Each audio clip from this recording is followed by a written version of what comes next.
Video में देखेंगे शिक्षण योजना। इसमें सबसे पहले कलांश रहेगा।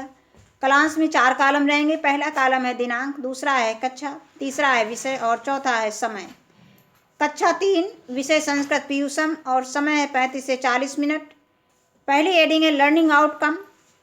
बच्चे वाहनों की सामान्य जानकारी रखते हैं तथा अपने द्वारा दी गई यात्रा का वर्णन करते हैं। इसके बाद दूसरी हेडिंग है प्रकरण बस यानम, ये पाठ का नाम है। और तीसरी हेडिंग है सीखने सिखाने की सामग्री। इसमें हमने संस्कृत पीयूषम लिया है और दीक्षा ऐप का प्रयोग करेंगे। चौथी हेडिंग है सीखने सिखाने की प्रक्रिया गतिविधियाँ। इसके लिए समय निर्धारित है, इसमें 4 कॉलम रहेंगे। पहला कॉलम है क्रम संख्या, दूसरा है चरण, तीसरा है समय और चौथा है आकलन के तरीके।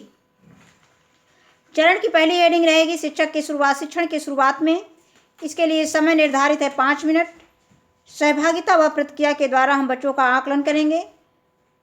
शिक्षक बच्चों को नीचे दी गई कविता का सस्वर वाचन करवाएंगे। इसके बाद कविता दी गई है, सड़क बनी है लंबी चौड़ी, उस पर जाती मोटर दौड़ी, सब बच्चे पटरी पर आओ, बीच सड़क पर कभी न जाओ, जाओगे तो दब जाओगे, चोट लगेगी पछताओगे। इसके बाद अगली हेडिंग आती है शिक्षण के बीच में। इसके लिए समय निर्धारित है 20 से 25 मिनट और सहभागिता व प्रतिक्रिया के द्वारा हम बच्चों का आकलन करेंगे।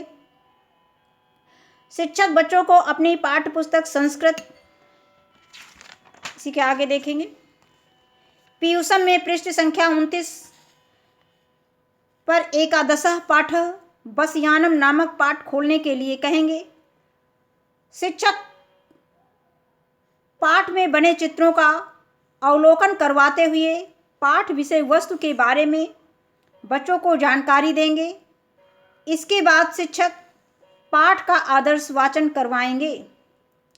बच्चे शिक्षक द्वारा बोले गए शब्दों पर उंगली फेरते हुए उक्त शब्दों को दोहराएंगे।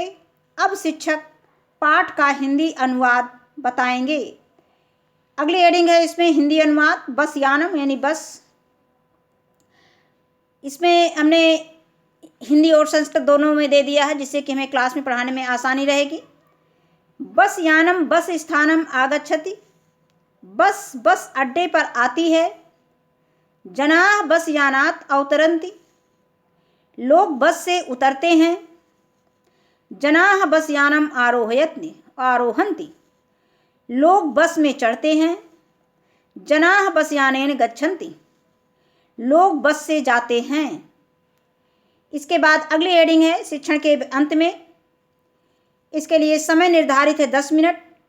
प्रतिक्रिया व सहभागिता देखकर बच्चों का आकलन करेंगे। शिक्षक बच्चों से यातायात के नियमों एवं सावधानियों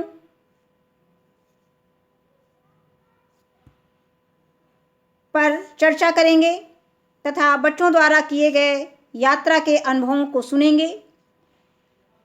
शिक्षक बच्चों को नीचे दी गई कविता का इसके बाद शिक्षक बच्चों को नीचे दी गई कविता का सस्वर वाचन हाव भाव के साथ करवाएंगे। इसमें एक गतिविधि आधारित पोयम दे दी गई है, जिससे हम बच्चों को बताएंगे, जिसके द्वारा कि बच्चे सड़क पर कैसे चलेंगे।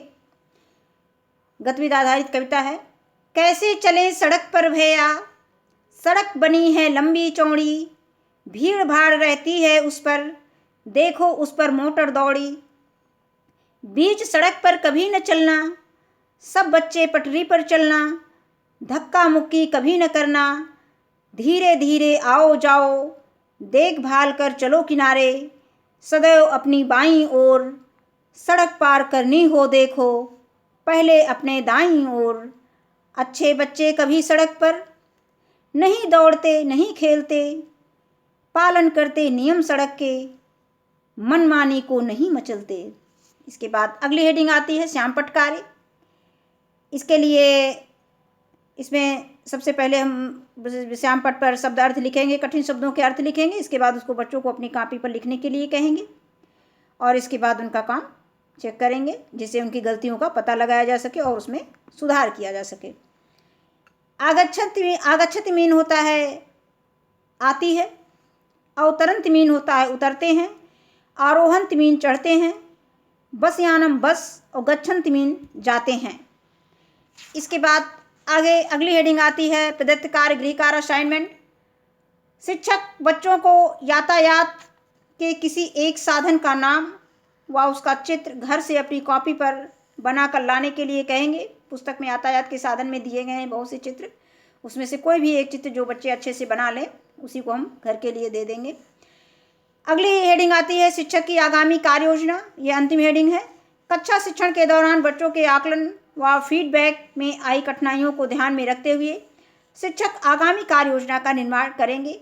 और इसमें एक हम कार्य योजना और दे सकते हैं जो हमारी एक अगली कार्य योजना है, बच्चों को अभ्यास प्रश्न हल करवाएंगे।